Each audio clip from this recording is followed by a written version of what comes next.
My name's Chris. And I'm Christy. Because there was a choir at the beginning of Masterchef tonight. There was, you're right, there was. We should have just brought that in. We needed one at the start of course, the Washing Up podcast. Exactly. Which is what we are. So, It's us. we're through semi-finals.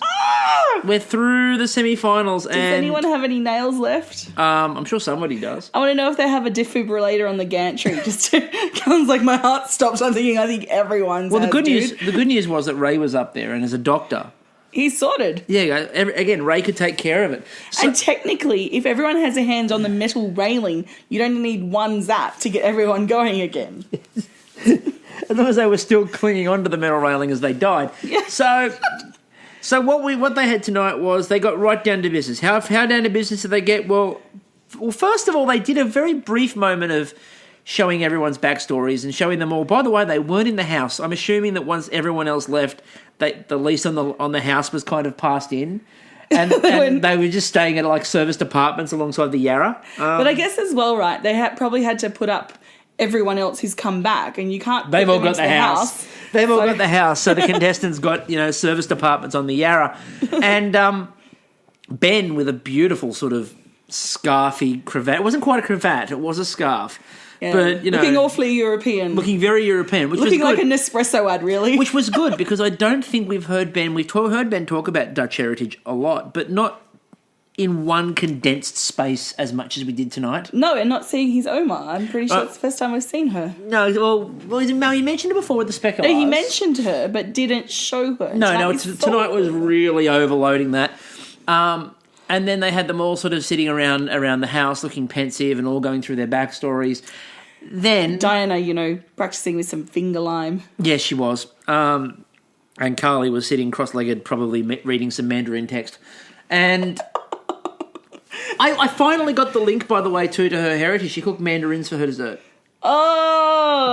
Get it? Because the family grew up around either speaking Mandarin or maybe with just mandarin trees in the backyard. We had that. Yes, you're essentially her cousin. We are exactly the same in every single way. You're the Chinese people of the southwest. We are indeed. Where we live. Of wherever we live, we do not say. Sydney, we're open for business. Unless you get past about midnight and then it's locked out. Moving on. So, my problem with the opening was they were so keen. Choir. No. They were so keen to get to the cooking. Yeah. I saw a very brief, distant glimpse of handlebars, and then I saw no Vespa. Little tease. And then they walked right past the Vespa. The cameraman, I think, was probably backing into the Vespa at one point. But we got zero Vespa. Now, what I do like to point out, however, is if you looked at the photo that Ben put up on his Instagram to promote the idea of tonight's semi-final, the photo of the three of them, the Vespa is directly next to them. It's like the Vespa is the fourth contestant just lurking in the corner of the shot. It's a great photo. Is it like also an homage to Trent? Because, like Trent would have been on the other side balancing out the photos. Trent was probably behind the Vespa. Exactly. Sorry, ninja-ing. Sticking his head up. So, basically the challenge tonight was you got to prepare your own menu. 2 courses. 2 courses for 20 guests. You've got 4 hours to do it in.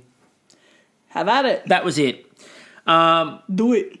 So, as we said, Ben decided that he was going to go very Dutch today. No clogs. No clogs, no windmills. But there were tulip bulbs. He did talk about the land of clogs and dikes. What? Is that Oxford Street? No, the land of clogs and dikes. And as Julie McCrossan once famously said, how do you clog a dike?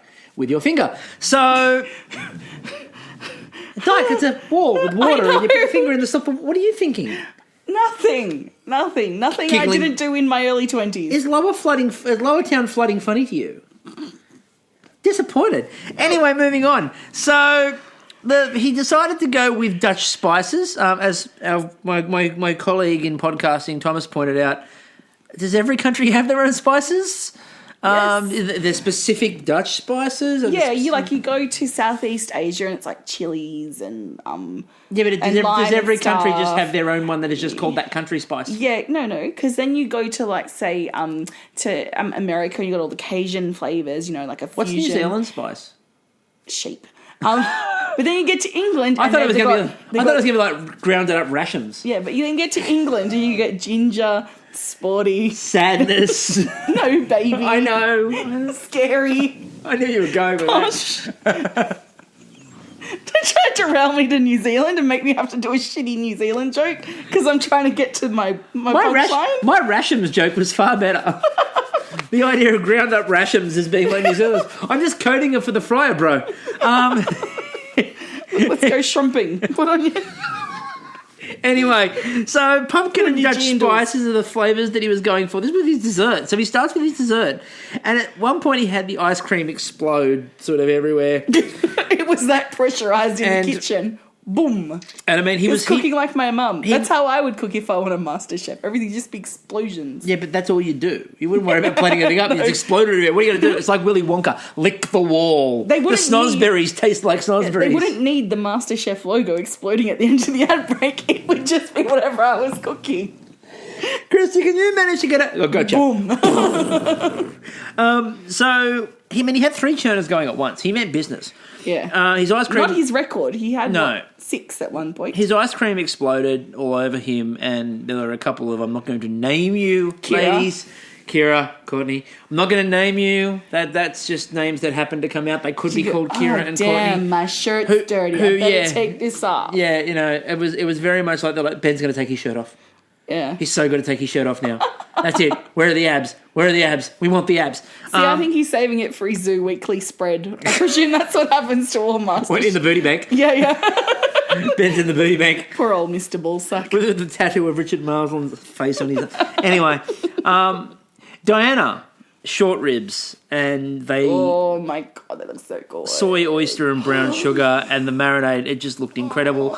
We're going to have a talk on this. What cannot that woman cook? She's like Wonder Woman. We're going to have a talk a bit later on But of the about. kitchen. We're going to have a talk a bit later on about the preview for the grand final, and Yes. and we're going to discuss Diana in far more detail than anyone on MasterChef has ever bothered to before. So we'll come back to that. Mm-hmm.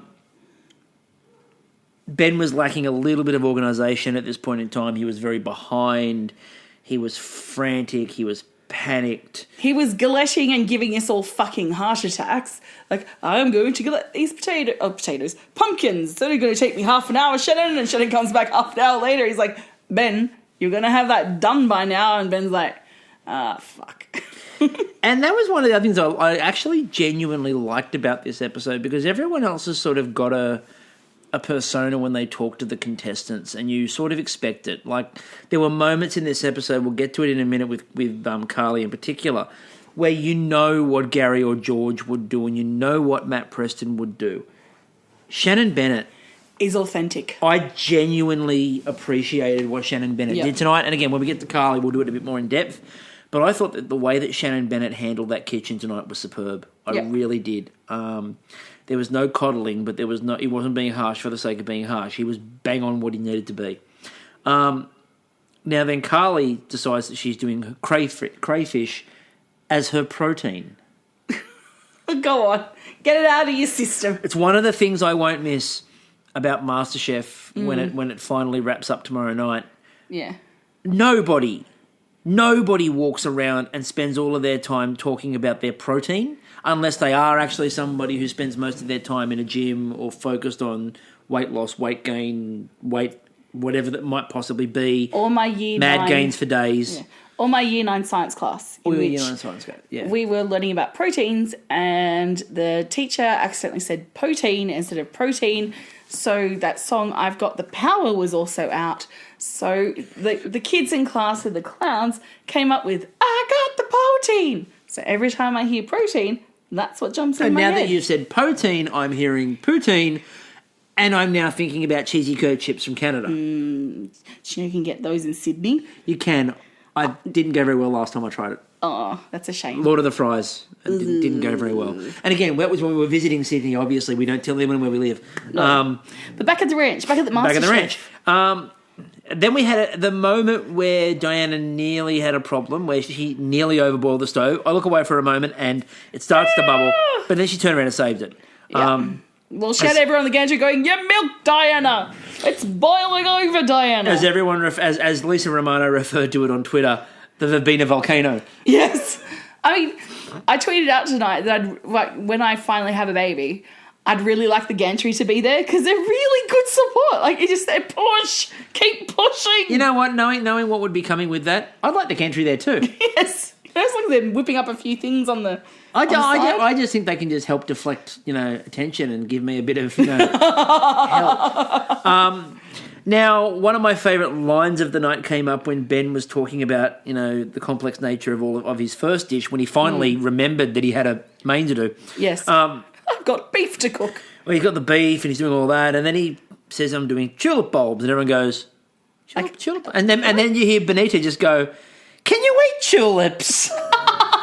Which is a genuine legitimate question. But it's just the way Benita asked it. I mean, Handball would have asked the same question. Yeah, it was so Australian though. I fucking loved it. It was brilliant. You can imagine 30 years ago someone going, "Oh, can you eat a lychee?" What are these things? Are they grapes? That's what I thought a lychee was the first time I had it. Because it was peeled in jelly. That would have been a bit disappointing. It was because when you go to these places as a kid and something looks really attractive as a dessert, so in the fridge at this awesome Chinese restaurant, they'd have these jellied desserts. So I'm doing too many stories tonight. No.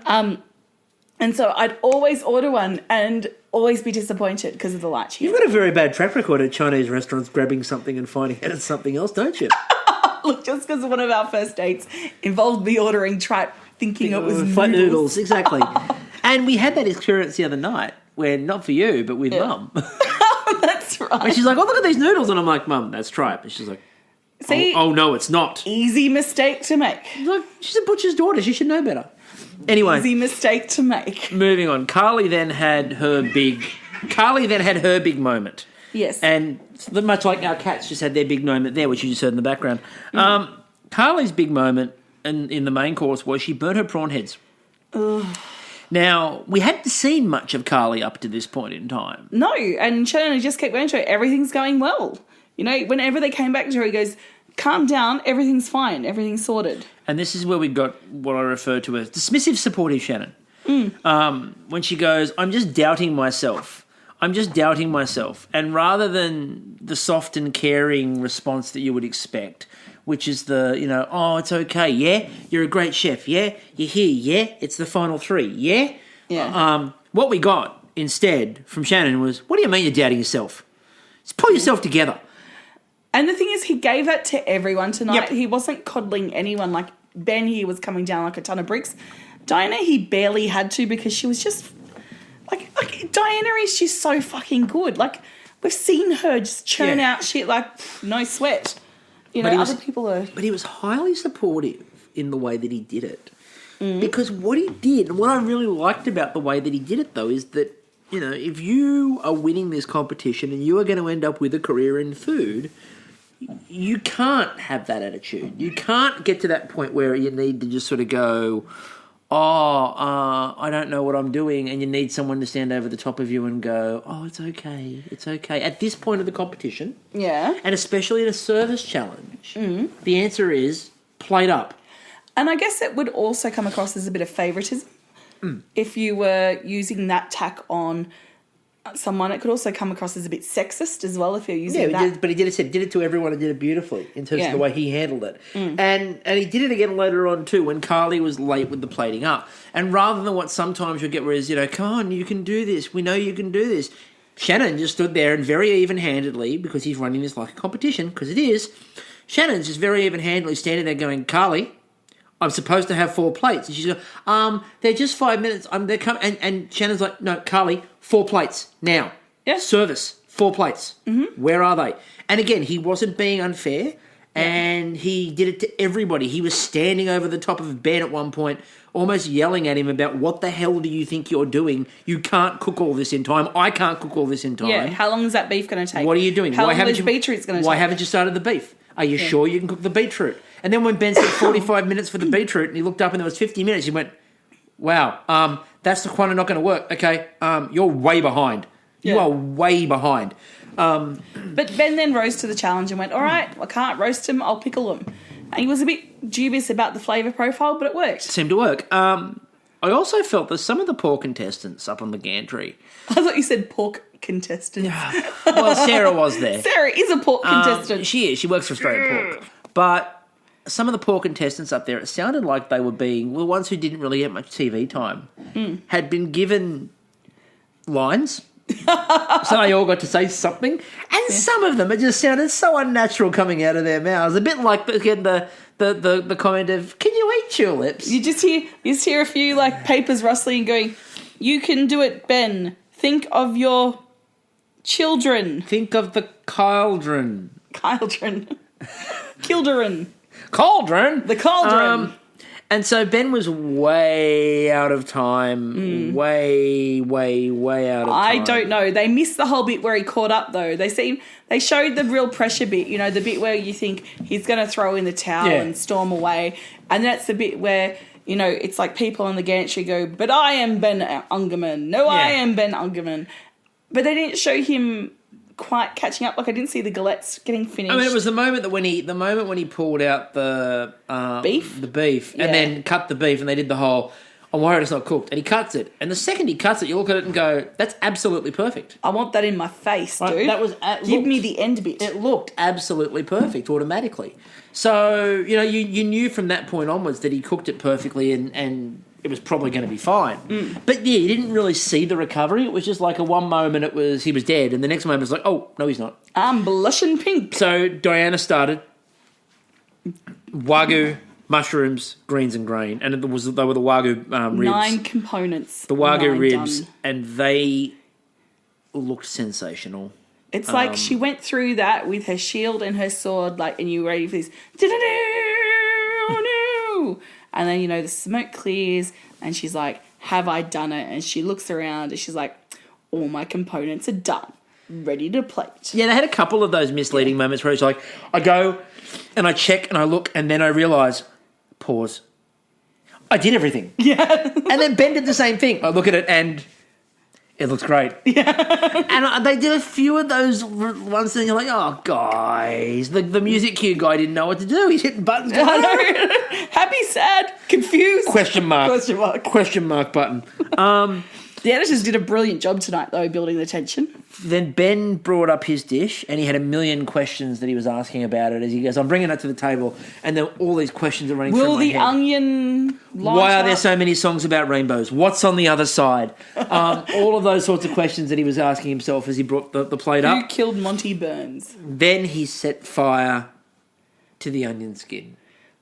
Whoa, onion skin, set it on fire for Ben Ungerman. Nice work. Yeah. Got a song for it. Boom Crash Opera would be very proud. Yeah. Oh, I forgot to do the galette, the best that Ben can get. No, you didn't. You said it then. Oh. So there we go. his dish was called Tribute to Omar, which, again, is not really what you call descriptive. But that was his intent. He's describing the most important his inspiration and was. the most important point of it was that the tulip bulbs were winners. Yes, I like how Gary, George, and Matt were like, "Have you had one? No. Have you had one? No. Have you had one? No, I've never had one of these. Have you? No. Have you? Ooh, no. can't wait to try it. I'm doing it again. Yeah. Like, you know what? I didn't know if that flavour would work, but that's amazing. Now I know why my grandparents kept their tulip bulbs in the bottom of the crisper. And it wasn't to get them ready for planting. It's because I'm munching on them. And I can guarantee you we actually have a lot of our friends who are talking about it on Twitter tonight who will be down at Flower Power tomorrow buying tulip bulbs. Hung, shout out to you. That down to Flower Power tomorrow, more tulip bulbs. That is going to be hilarious. They're going to have all these people buying tulips. And they're like, there's not even tulips. Tulips aren't in season at the moment. Everyone's like, don't care. But do they have to use fresh ones or can they use the ones that come in the little packet? Are you thinking more like they can just go down and steal them out of people's front gardens? Are you suggesting that people commit theft of other people's front gardens and steal the bulbs? Because I am. I am now. I am. I'm calling for it right now. The Barrel Tulip Festival's on shortly. We can pop down there. From wherever we live. From wherever we live. Might be close, might not be. Pick up your tulip bulbs. Now, in that first dish, there's something else we have to mention with Gaston. It was brought to our attention that Gaston tonight, if you looked, played both the Omar card and the kids card. Yeah. Now, someone pointed out, surely he's playing this card, you know, someone said about him playing the card, and my response was, yep, he's timed it to perfection. And the question was, but surely he'll have to reuse those cards tomorrow night if he makes the grand final. He's got a wife card to play now. No, but the other thing, as I said, is that those cards work. It's a bit like Sarah's immunity pin. Oh. Sarah's immunity pin worked all the way up to finals week. Oh, it doesn't work for the grand final. The playing the child card or the distant relative or former, The for Nathan card. The relative card, the Nathan card as we can call it. Playing the Nathan card doesn't work in the grand final. No. Right? Because the grand final... We don't give a shit about your grandma in this final. We want good food. You can play that card all the way up to the final to get in. Yeah. And you've got to pick your right time to play it. And George and Gary are like, I can't eat your grandmother. Just give me your fucking pizza. Or whatever you're cooking. Well, not on television. You can't do that on television. No. And then Karlie had kind of a massive meltdown. I felt sorry for her. I felt sorry for her, but by the same token, again, it's the semi-final, it's the service, it was the end of service. Yeah. And Shannon had his Marco moment, where he was just yelling out, "Where's my crayfish? Where's my crayfish?" More, trolling of Mr. Pierre White. The trolling of Marco Pierre White knows no bounds. And think about this, people, because Marco Pierre White, not on MasterChef this year, is instead, yes, he's getting his own show on 7, but he has to cook with Australian celebrities. And when I say celebrities, I'm talking Sam Frost level. That's what they're counting. And the Channel 7 publicity machine is talking her up. Even like that American show we've been watching lately has got Kyle XY on it. Oh, the America's Worst Cooks on SBS Kendra. Food. Yeah, if you've not seen that, America's Worst Cooks on SBS Food. It's addictive. It's got Rachel Ray and what's her face? It's got Rachel Ray's on there, and then they've got a whole pile of celebrities, and I use that term quite incorrectly. Yeah. Of people who can't cook. And then they're coaching them through cooking. They had what's her facey from the one with the girls from the 1980s. They were like 4 orphans living with that older woman. Facts of Life. Facts of Life. Was it Trudy? Yeah. Trudy from Facts of Life was there. It's a fascinating show. And again, I don't know if fascinating is a good or a bad term for that. It's just a weird show. Anyway. So Karlie has her meltdown. Shannon has his Marco moment. And again, he's firm with her. He doesn't pander to her. In fact, it's Diana that goes over and gives her a hug to get her back into it, which was good to see. And then the only issue I had all night with anything was that Karlie's dishes were late. Yes. But the judges didn't seem to be taking that into account. The judges were just penalising. The judges were gushing about the dish. This tastes amazing. It's great. It's beautiful. It's wonderful. The flavours are amazing, which is fine. But if this is a service challenge and part of this is about plating up on time, there should be some mention of, but the dish is late. But there's all these other challenges, right? Where, it's like hands off. Like you time's up, hands off. In service challenges, there's not a lot of that, and there's not a lot of recourse for it. No, but by the same token, when you've got your service starts now, and then your service doesn't happen for another X, Y, or Z period of time because you're still cooking. Yeah. That's got to be taken into consideration. And it's subjective because these challenges are also just based on not a score, but on on what the flavour is. What it brings me back to is the consistency argument. We just want consistency. Yeah. Technically tonight wasn't an elimination, and you can score for an elimination. If you don't want someone judged for something, don't include it in the criteria. Yeah.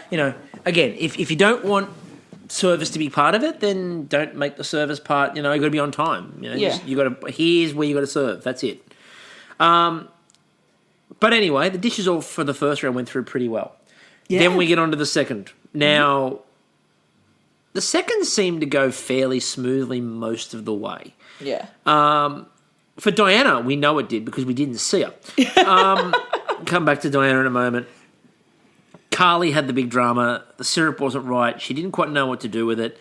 She ran back in, grabbed some more mandarins, which the flavour was already a bit sickly sweet, and then she added more mandarin to something that was already mandarin heavy. But it worries me because, like, now, as we're sitting here watching MasterChef, now is mandarin season when you get them sweet, juicy, perfect, right? So this is before mandarin season, and yes, it's citrus season, but citrus is usually the oranges, you know. Yeah, those mandarins would have been, I just think they wouldn't have had the flavour that you were going for.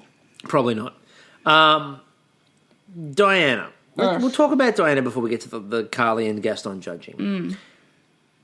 We've been talking about it for weeks, and by talking about it, I mean vaguely. Just going, they should have sent Diana home saying, you've achieved all you can achieve. We can teach you no more. You're perfect. And our other comment that we've made almost every week now for about the last 3 weeks is they didn't really show Diana because she did it perfectly. Yep.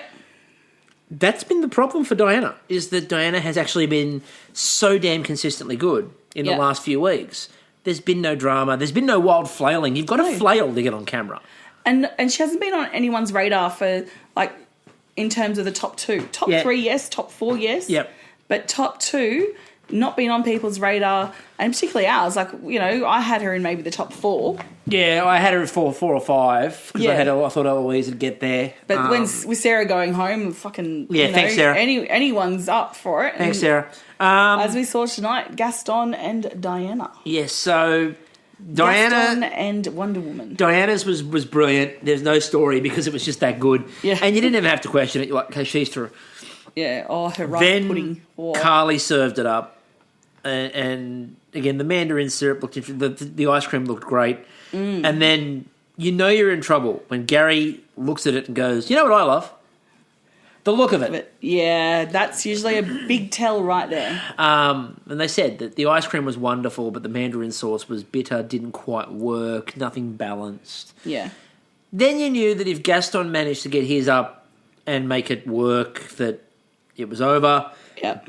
They gave the brief moment of how do you get the pumpkin out of the tray without mashing it, and then they came back from screaming at the TV, "Get an egg flip for God's sake!" And then they came back from the ad break, and he got an egg flip, and it all worked. Yes. And the second it all worked, and not only did it work, but it was coming out in the perfect shape that he needed. Oh yeah. And the second he got it all on the plate, served it all up. I mean, the other thing was he magically did those biscuits that we didn't see. I know. He's like he'd been talking about it, and then the next part was, and now I need to crumb them. I'm like, when did you fucking bake them? When did you bake them enough so you could actually crumb them? Yeah. So he does all that.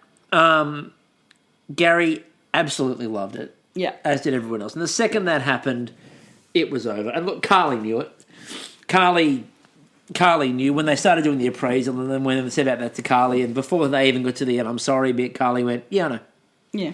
Right, it was a bit like Tamara. Now, speaking of which, I was, waiting for the moment when Karlie was given a giant, Chinese dragon or chalkboard or some other farewell gift.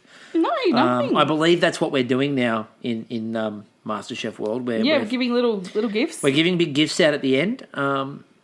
We talked about that last episode. But it was, look, Karlie did a great job all the way through. I did sort of say that I thought that Karlie potentially had a slip up in her before the final, just because she'd been so perfect all the way through that there was a chance that it would happen. Yeah, and Diana and Gaston have been in plenty of pressure tests. They've been in, and I think, a bit of that, being forged in the fire of pressure tests is really what's helped them in this. It's the Elena thing, last year where Elena had a couple of those early on and then that sort of steadied her. Yeah, exactly. So the grand final is Gaston versus Diana. I mean, it's Ben versus, but who cares? It's Gaston versus Diana. Gaston we all know versus this. Diana Prince. There we go. There we go. So we're mixing our characters. Just so I can use the Wonder Woman thing. Just saying. Cool. Just any... Okay. Now, my take on it is that, I mean, look, everyone knows that I'd really, really, really like Gaston to win. But I'm legitimately happy if Diana wins too. Like, legitimately. But both of them deserve to be there. They deserve the final. They both deserve the win. Like, Diana is just so meticulous with what she does. The way that I see it is that Diana is consistently very good to great. Yeah. Gaston has a big disaster in him, but... Hopefully not tomorrow night. But he has that in him. Yeah.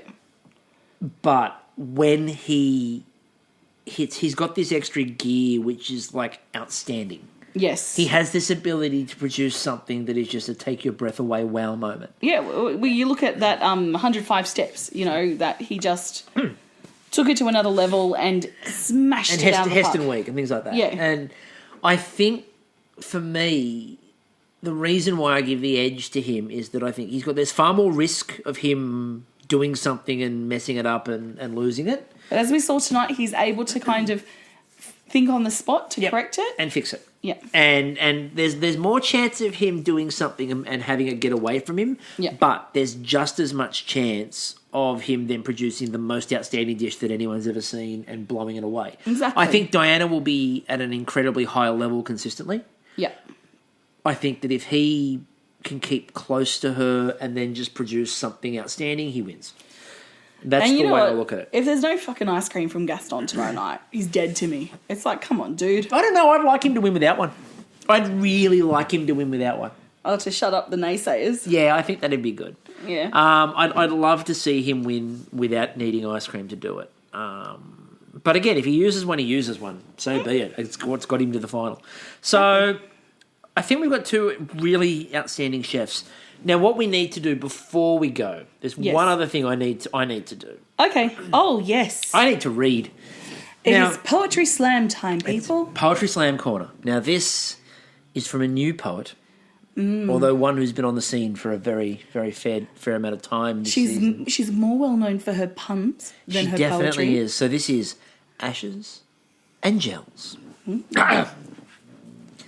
Masterchef, Challenge of Champions, trophy, wealth, fame, thousands watching, an unattainable goal for most. We watch as one by one they fall by the wayside.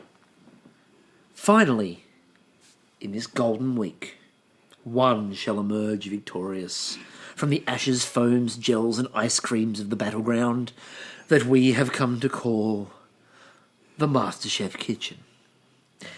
And for those of us who cannot live by these mesmerizing episodes alone, there is a saviour who dwells by the sink and watches, waits, and dishes out. The Washing Up with Chris and Christy. He's Chris and she's Christy, and thus shall it ever be. Oh my gosh, I am... Thank you, Lisa Romano, for that wonderful ode. Moved. I didn't expect it, us to be mentioned. It's all about... It's just beautiful. To go back to your early New Zealand reference. Yes. I've got choles. They're multiplying. I've got choles. I've got choles up and down my spine. Oh, you've got so many choles, you need a chili bin.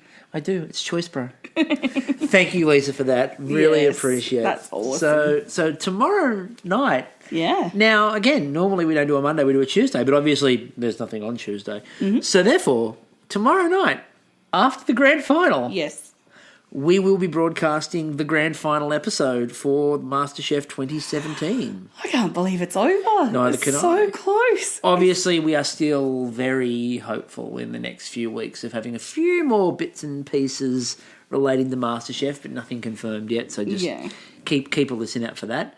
But I'm really excited for this final. Me too. Can't wait to get to it. Big Kev. You're like Big Kev, except you're breathing. Yes, I'm alive. You're alive and therefore excited. And on that note, it's time for us to end. I'm still Chris. I'm still Christy. And we'll catch you all tomorrow night for the grand final. Ciao.